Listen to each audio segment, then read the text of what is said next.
सोने की चिड़िया और जादुई पेड़। वो जादूगर कौवा तो जादू से चिड़िया को सोने की बना देता है। चिड़िया की जान को तो अंगूठी में कैद कर लेता है। वो चिड़िया तो सोने का आम और चांदी का सेब लेके जा रही थी। बंटी उस पर तीर से वार करता है, तभी उसका सोने का पंख आके नीचे गिर जाता है।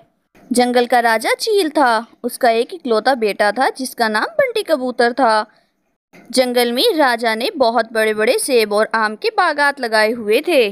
सेब की बाग की हिफाजत हर वक्त सिपाही कबूतर करता रहता था, जबकि आम के बाग की हिफाजत हर वक्त एक लाल तोता सिपाही करता था।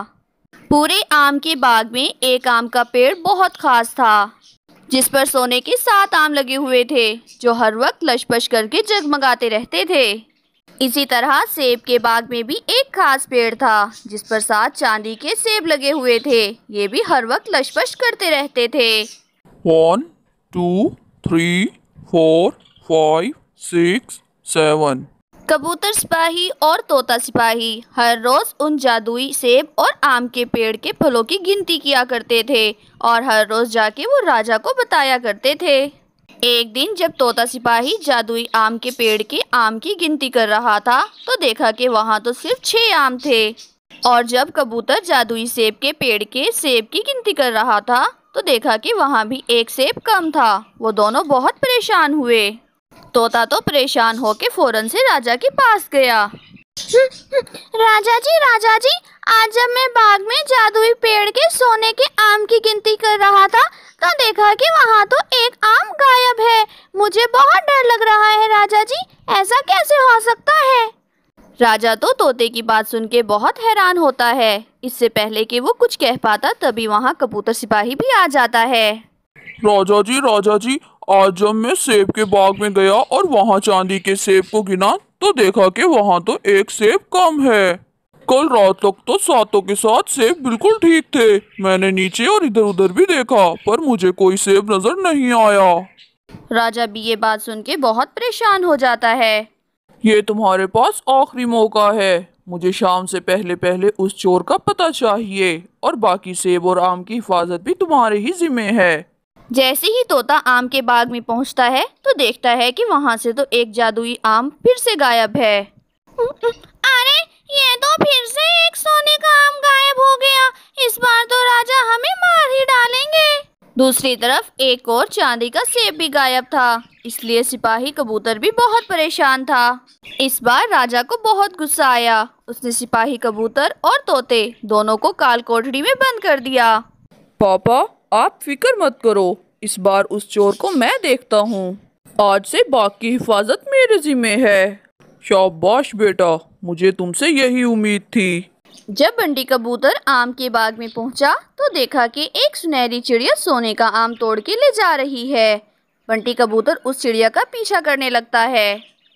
वो सुनहरी चिड़िया सोने का आम लिए चांदी के सेब के पास चली जाती है। वहां से एक सेब तोड़ती है और चलने लगती है। उसका पीछा करते करते बंटी कबूतर भी वहां आ जाता है।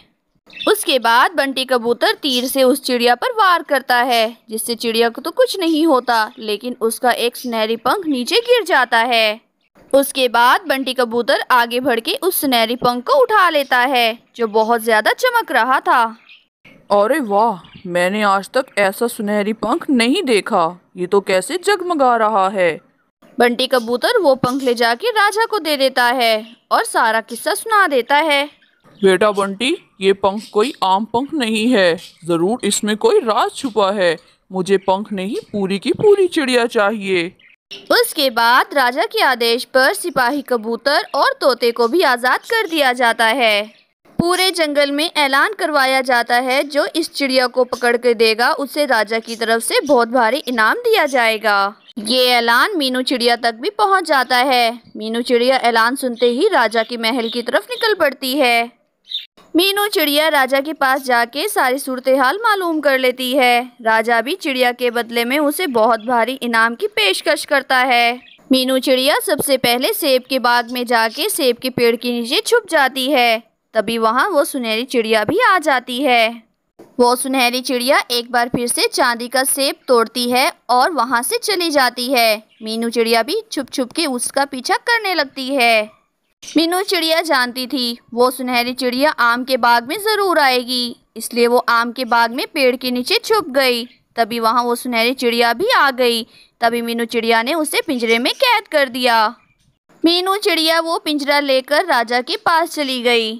राजा भी सोने की चिड़िया देखकर बहुत हैरान था। राजा जी, मुझे आपसे इल्तिजा करनी है। ये चिड़िया मुझे बहुत मासूम लग रही है। आप सच जाने बिना इसे सजा मत देना। बेफिक्र रहो मीनू चिड़िया, मैंने आज से पहले कभी नाइंसाफी नहीं की और इस बार भी नहीं करूँगा।